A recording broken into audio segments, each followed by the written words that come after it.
Kembali lagi semuanya di Warung Bude Yanti. Pada saat ini kita akan kembali lagi dilanjutkan dengan Ye Beijing yang pada saat ini masih bersama dengan Sang Ratu. Kemudian terlihat juga jika Ye Beijing sangat terkejut karena mengetahui bahwa Sang Ratu tampaknya memiliki banyak informasi tentang Zhang Misi. Lalu sementara itu Sang Ratu pada saat ini masih tetap setenang seperti biasanya. Sang Ratu juga memberitahu Ye Beijing mengenai hal ini dengan sengaja. Kemudian setelah beberapa percakapan singkat ini Ye Beijing memandang ke arah Sang Ratu dan tampaknya telah mengalami perubahan drastis. Lalu Ye Beijing pada saat ini matanya terbuka lebar dan dirinya tidak tahu bagaimana mengekspresikan dirinya dalam hatinya. Setelah itu dirinya bahkan ingin bertanya apakah Sang Ratu juga merupakan anggota dari alam dewa kekacauan. Namun jawaban ini tidak lagi penting bagi Ye Beijing. Dan setidaknya Sang Ratu sudah tahu bahwa Ye Beijing adalah anggota dari alam dewa kekacauan. Lalu adapun bagaimana Sang Ratu mengetahuinya, mungkin Ratu juga merupakan anggota dari alam dewa kekacauan. Selain itu bahkan dari apa yang dikatakan oleh Sang Ratu, Ye Beijing merasa bahwa Sang Ratu lebih mengenal alam dewa kekacauan daripada Ye Beijing. Jika hal ini memang benar maka Sang Ratu kemungkinan memiliki level yang lebih tinggi di alam dewa kekacauan. Meskipun Ye Beijing tidak tahu banyak tentang alam dewa kekacauan, mungkin dirinya tahu bahwa tidak semua orang bisa memasuki alam dewa kekacauan. Mereka yang bisa masuk adalah orang-orang yang terkuat yang ada di 9 alam. Namun hal ini juga belum bisa dipastikan karena bahkan mungkin saja ada manusia di antara mereka. Mereka yang dapat memasuki alam dewa kekacauan tanpa terkecuali sepertinya memiliki pengaruh besar di dunia masing-masing dan memiliki kemampuan untuk mengubah dunia. Kekuatan sepertinya bukanlah satu-satunya kriteria bagi seseorang untuk bisa memasuki alam dewa kekacauan. Kebijaksanaan dari Sang Ratu benar-benar luar biasa. Ye Beijing adalah salah satu orang yang selain dari kekuatannya, dirinya bisa merasakan tekanan yang menyesakkan dalam aspek lain.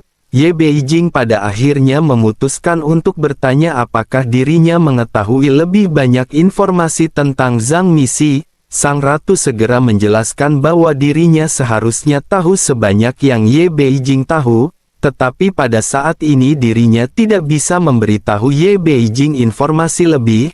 Ye Beijing pada saat ini hanya bisa menghela nafas sebelum akhirnya bertanya, jadi apa tujuan Nanfu? Yang Mulia Ratu pun tersenyum dan berkata bahwa dirinya sudah mengatakannya sejak awal mengenai tujuannya. Jika Xiao Yan tidak mau maka Ye Beijing tidak memaksa Xiao Yan dan Ye Beijing tidak akan bisa menyakitinya. Ye Beijing hanya bisa tersenyum ketika dirinya mendengar perkataan dari Yang Mulia Ratu. Dirinya menatap ke arah Sang Ratu dengan rasa tidak percaya. Ye Beijing pun segera berkata bahwa dirinya tidak menyangka wanita yang begitu pintar dan cantik ternyata adalah orang yang sangat sakit hati. Tampaknya Nanfu tidak lagi peduli dengan orang lain. Selain itu jangan berpikir Ye Beijing tidak bisa melihat bahwa Xiao Yan sama sekali tidak mencintai Nanfu. Sang Ratu pada saat ini tampaknya tidak terlalu peduli dengan perkataan dari Ye Beijing. Sang Ratu selalu bersikap cukup puas sepanjang waktu. Dirinya berkata terkadang perasaan tidak harus berjalan dua arah. Sudah cukup bagi Sang Ratu ketika dirinya mencintai Xiao Yan. Ye Beijing pada saat ini terdiam sambil memegang cangkir teh miliknya. Dirinya ingin melawan tetapi dirinya menyadari bahwa dirinya tidak pernah menang atas Sang Ratu, baik dalam permainan catur maupun dalam percakapan selama ini. Bersama dengan hal tersebut pada saat ini Bahtera juga bergetar dan memasuki formasi teleportasi. Hal ini merupakan formasi yang diatur sebelumnya oleh alam dewa kuno. Dengan cara ini mereka dapat kembali ke alam dewa kuno secepat mungkin. Menyadari hal tersebut Sang Ratu juga segera berkata kepada Ye Beijing bahwa Ye Beijing adalah tamu disensi. Sang Ratu berharap Ye Beijing pada saat ini bisa bersenang-senang. Setelah selesai berbicara Sang Ratu perlahan berdiri menggerakkan kakinya dengan ringan dan menghilang dari Bahtera. Ye Beijing ditinggalkan duduk sendirian dengan ekspresi yang sedikit rumit pada saat ini. Ye Beijing berpikir bahwa dirinya memang tidak pernah memperhatikan sosok Zhang Misi sebelumnya, tetapi dari pengingat sang ratu dirinya teringat topeng dengan 3 pupil vertikal. Ye Beijing juga berpikir bahwa selama ini dirinya tidak mempercayai keberadaan sosok Zhang Misi. Ternyata sosok ini adalah keberadaan yang sangat halus atau seperti apa yang dikatakan oleh Hua Chan. Mereka adalah boneka tetapi sekarang tampaknya bukan itu permasalahannya. Ye Beijing pada saat ini baru saja menyadari mengapa dirinya terlibat dengan Zhang Misi dan apa hubungannya dengan Ye Beijing. Namun Ye Beijing mengesampingkan permasalahan ini. Dirinya bergumam sebaiknya dirinya melupakan permasalahan ini untuk sejenak. Dirinya juga tidak peduli dengan sosok dari Zhang Misi. Dirinya hanya harus memikirkan cara bagaimana bisa mengalahkan Xiao Yan. Ye Beijing pun seketika menatap ke arah anggota tim Fearless yang tampak ceria. Kesuraman di wajah cantiknya menghilang dan digantikan oleh senyum manis. Ye Beijing seketika berpikir, dirinya lanjut bergumam bahwa mereka semua adalah kerabat dan teman dekat Xiao Yan. Jika Ye Beijing berteman dengan mereka terlebih dahulu mungkin dirinya bisa mendapatkan kepercayaan Xiao Yan. Dengan begitu maka hubungannya dengan Xiao Yan akan bisa lebih ditingkatkan. Terlebih lagi setelah pertempuran ini setidaknya Ye Beijing telah membantu Xiao Yan. Xiao Yan juga mengundangnya untuk menaiki bahtera dan hal itu berarti bahwa Xiao Yan tidak membenci Ye Beijing dan mungkin masih akan bisa menyukai Ye Beijing di masa depan. Jika saatnya tiba maka Xiao Yan akan bisa tinggal bersama dengan Ye Beijing selamanya. Begitu memikirkan hal ini dirinya tampaknya sudah membayangkan semuanya di benaknya dan rona merah muncul di wajah Ye Beijing. Selanjutnya Ye Beijing segera berintegrasi ke dalam tim Fearless semaksimal mungkin.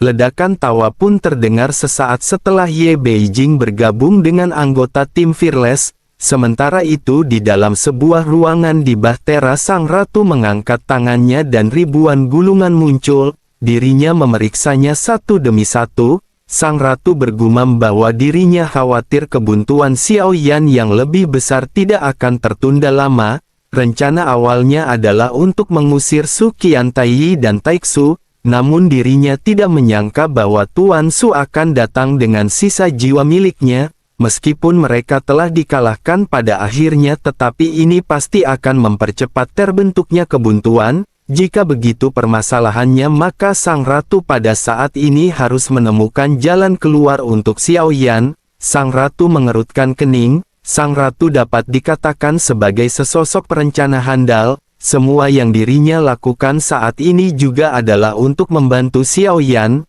Ketika sang ratu sedang melihat gulungan-gulungan ini wajahnya tiba-tiba menjadi pucat dan darah mengalir di sudut mulutnya. Sang ratu buru-buru mengangkat tangannya dan menunjuk dadanya untuk menekan rasa sakit tersebut. Setelah beberapa saat raut wajahnya sedikit membaik dan sang ratu menghela nafas. Sosoknya lanjut bergumam bahwa serangan balik dari pengintip surga semakin kuat, tetapi bahkan jika dirinya harus mati, dirinya pasti akan membantu Xiao Yan menjadi master lagi dalam kehidupan ini. Tatapan tegas pada saat ini melonjak di wajah sang ratu begitu dirinya selesai bergumam. Selanjutnya sang ratu terus melihat gulungan-gulungan yang ada dan membaca informasi yang datang dari segala arah. Sang ratu harus terus mengikuti situasi dan arahan Sensi setiap saat. Bersama dengan hal tersebut di dalam kehampaan bahtera melaju dan bergerak dengan kecepatan tinggi.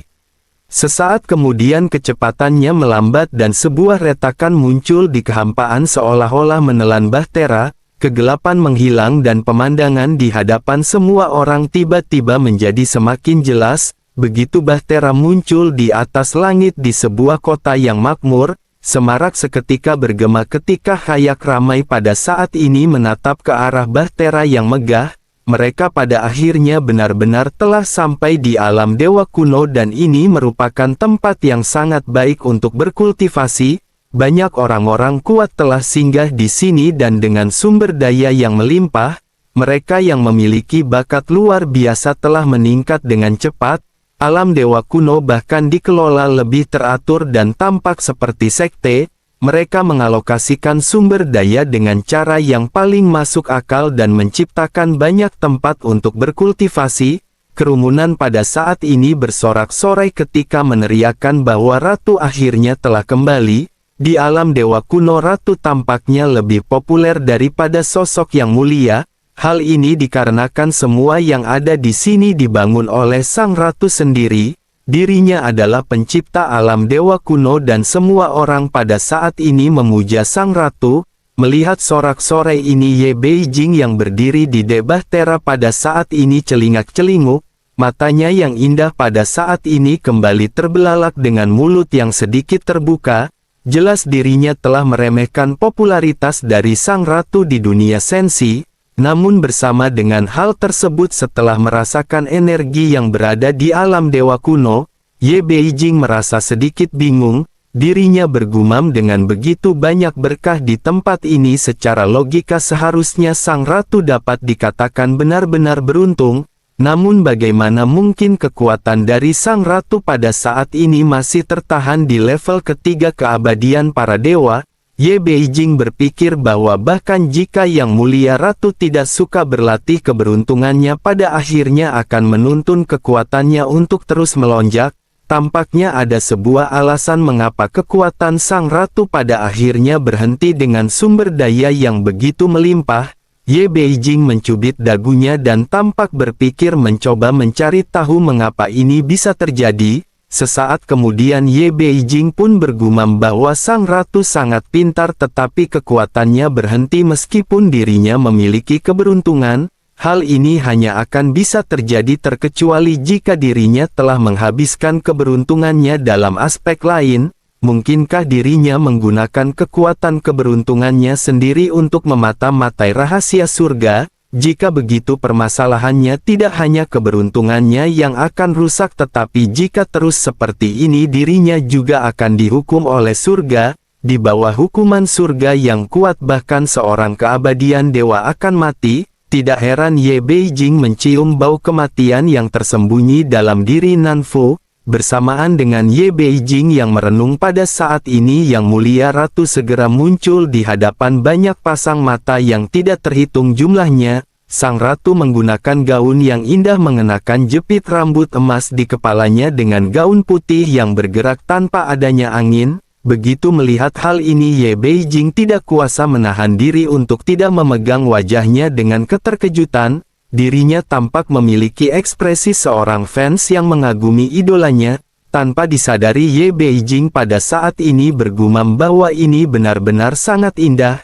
Ye Beijing tampaknya tidak pernah bisa menyembunyikan emosinya. Sementara itu, begitu sang ratu muncul, gemuruh keramaian seketika mulai berhenti. Sang ratu juga pada saat ini segera mulai berbicara. Dirinya berkata bahwa beberapa kecelakaan terjadi kali ini yang membuat semua orang khawatir, tetapi Yang Mulia Ratu telah kembali dan mereka semua bisa tenang serta berlatih dengan sekuat tenaga. Mendengar apa yang dikatakan oleh sang ratu, warga pada saat ini mengangguk serempak dan sepertinya apa yang dikatakan oleh sang ratu tampaknya menginspirasi semua orang.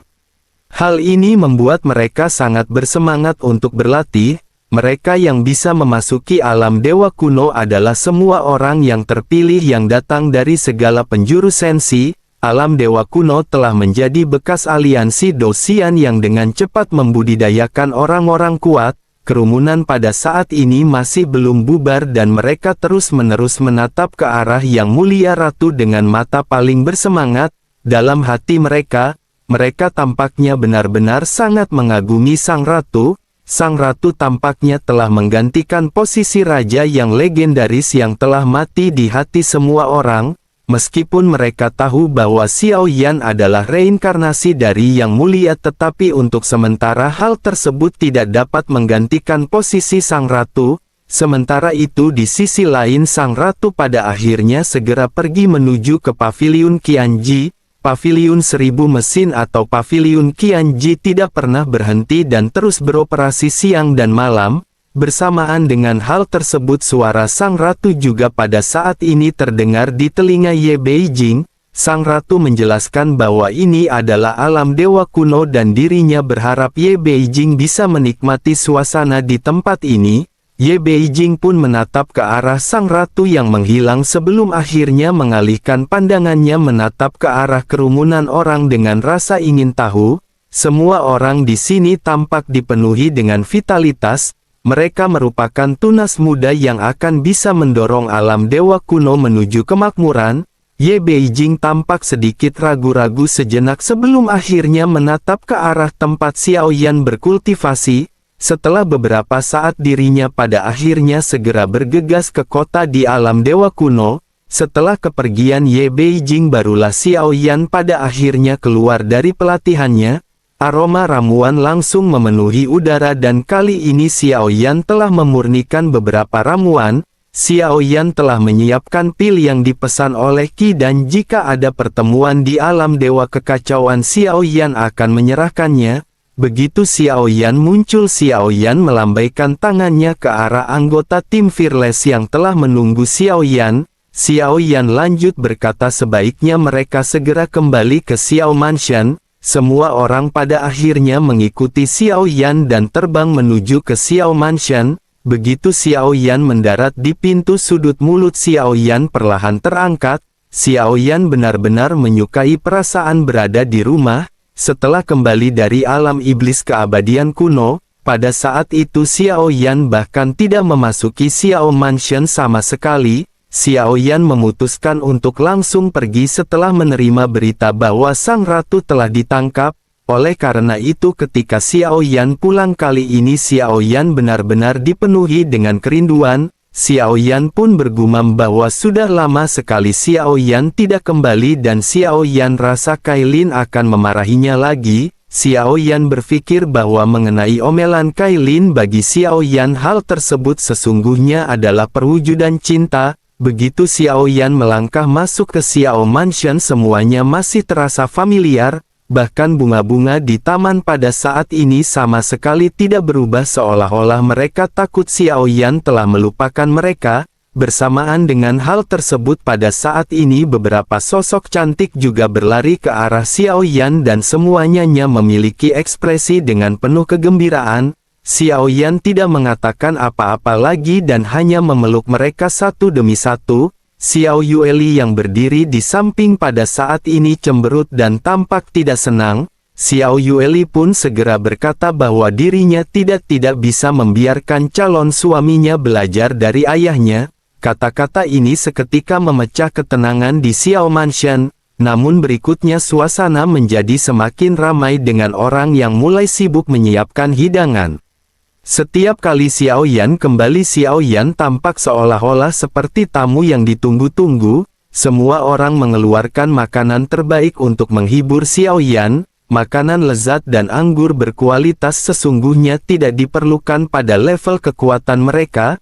Tetapi anggota tim Fearless tidak pernah melepaskan kebiasaan ini. Tanpa makanan dan anggur tampak sentuhan manusiawi mereka telah berkurang. Tampaknya hanya anggur yang dapat menghapus kedewaan mereka dan membuat mereka lebih manusiawi. Sementara itu Xiao Yan pada saat ini menatap ke arah istrinya yakni King Mu'er dan Zenni. Tetapi Xiao Yan tidak melihat Kailin. Xiao Yan berpikir bahwa Xiao Qi dan Sun Er sama-sama berada di dunia bawah yang merupakan tempat teraman. Xiao Yan mencari-cari keberadaan Kailin hingga akhirnya Xiao Yan tidak kuasa menahan diri untuk bertanya. Xiao Yan benar-benar merasa rindu karena setiap kali Xiao Yan kembali Kailin pasti akan selalu memarahi Xiao Yan. Namun suara ini benar-benar menghilang dan hal ini membuat Xiao Yan merasa tidak nyaman. Xiao Yan pun segera bertanya kemanakah Kailin pergi. King Mu'er yang meringkuk di pelukan Xiao Yan pada saat ini segera perlahan berkata bahwa saudari Kailin telah lama menyendiri. Xiao Yan terkejut mendengar apa yang baru saja dikatakan oleh King Mu'er. Faktanya banyak di antara mereka kekuatannya telah mencapai batasnya dan mereka tidak dapat menembus belenggu lagi. Xiao Yan sedikit mengerutkan kening dan tidak bisa menahan rasa khawatir ketika mendengar Kailin sedang berkultivasi. Xiao Yan pada akhir memutuskan untuk segera datang ke tempat Kailin sedang berlatih. Begitu sampai Xiao Yan memang merasakan adanya aura Kailin di sana, tetapi aura ini membuat Xiao Yan terkejut. Xiao Yan segera bergegas maju dan melangkah ke ruang pelatihan Kailin. Sosok cantik ini muncul di depan Xiao Yan, tetapi kemunculannya membuat Xiao Yan takut. Kailin tidak lagi muda dan rambutnya telah memutih dan Kailin tampak tua. Xiao Yan seketika langsung memeluk Kailin dan merasakan aura kematian yang kuat dari Kailin. Secara logika meskipun umur Kailin tidak abadi, tidak mungkin aura di tubuhnya menghilang pada saat ini. Wajah tua Kailin juga pada saat ini benar-benar mengejutkan Xiao Yan ketika dirinya mengulurkan jari-jarinya yang kering. Dirinya menempelkan jari-jarinya di wajah Xiao Yan dengan air mata yang mengalir di matanya. Kailin pun seketika bergumam bahwa suaminya akhirnya kembali. Xiao Yan seketika sedikit tercengang mendengar apa yang dikatakan oleh Kailin. Kailin jarang memanggilnya dengan sebutan suami karena dirinya memiliki harga diri dalam dirinya. Sementara itu King Mu'er dan Zenny yang mendengar suara Kailin juga pada saat ini bergegas masuk. Semua orang melihat pemandangan ini dengan terkejut. Kailin benar-benar tampak setua orang biasa berusia 70 hingga 80 tahun, kulitnya kering dan telah kehilangan semua kilau aslinya, wajahnya yang cantik juga pada saat ini benar-benar telah memudar. Xiao Yan pada saat ini mendesak Kailin ketika bertanya apakah Kailin memperpendek umurnya sendiri. Begitu selesai berbicara, Xiao Yan pada saat ini ingin segera memberi Kailin vitalitas. Namun pergerakan Xiao Yan segera dihentikan oleh suara serak Kailin.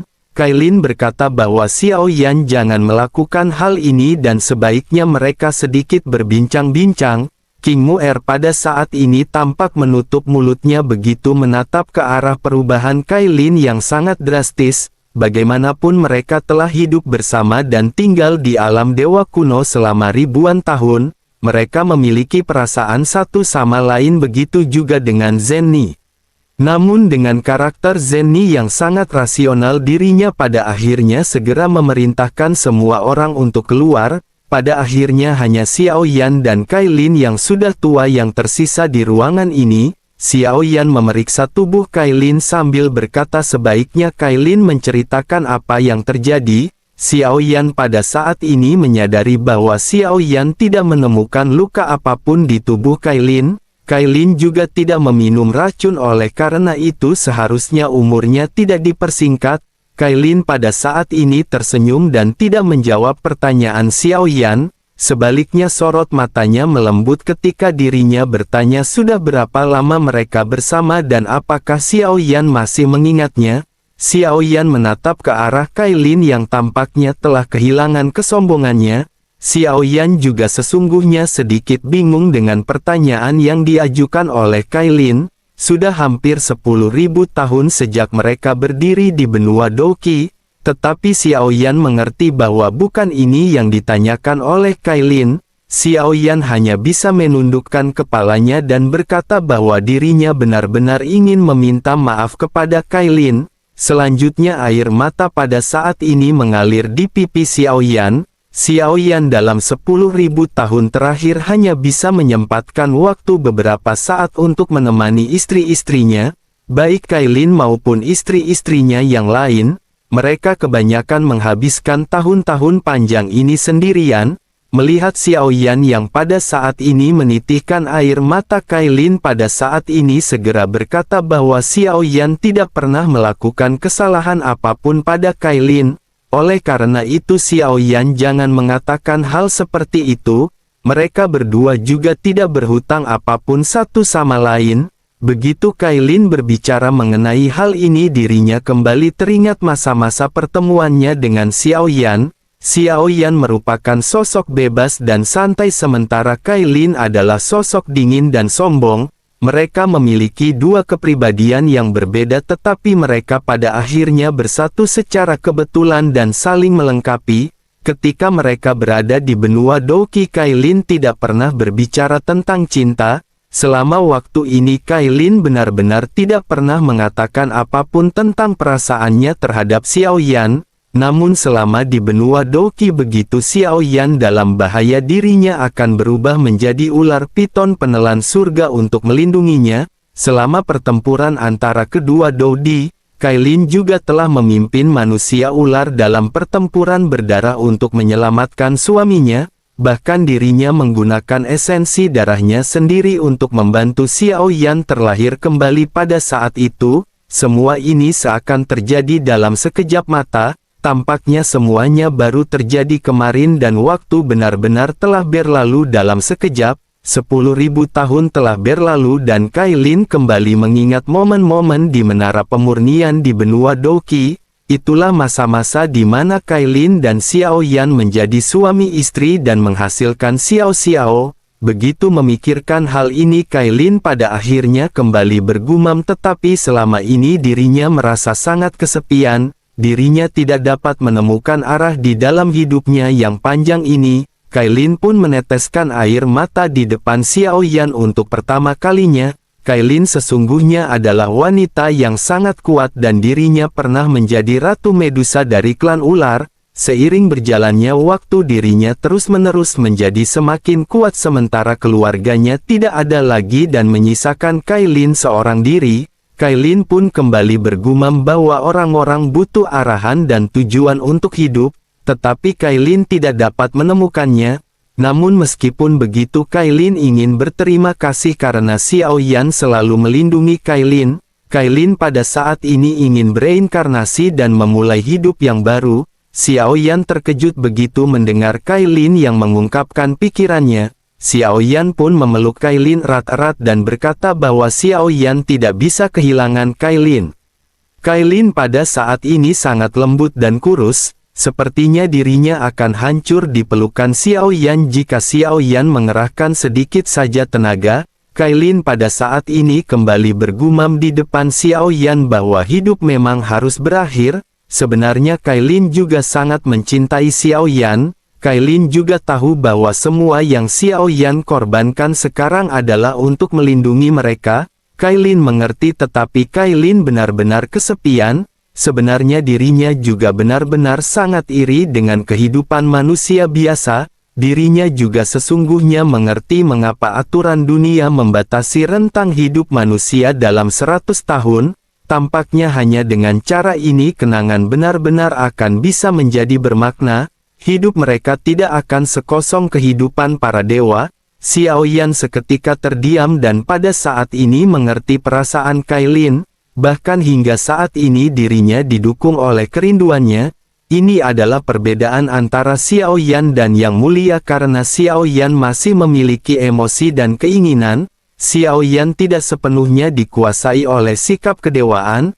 Xiao Yan benar-benar tidak ingin melihat Kailin mati di hadapannya. Xiao Yan pun segera bertanya, bisakah Kailin berjalan bersama dengan Xiao Yan sejenak? Xiao Yan akan membantunya menemukan makna hidup.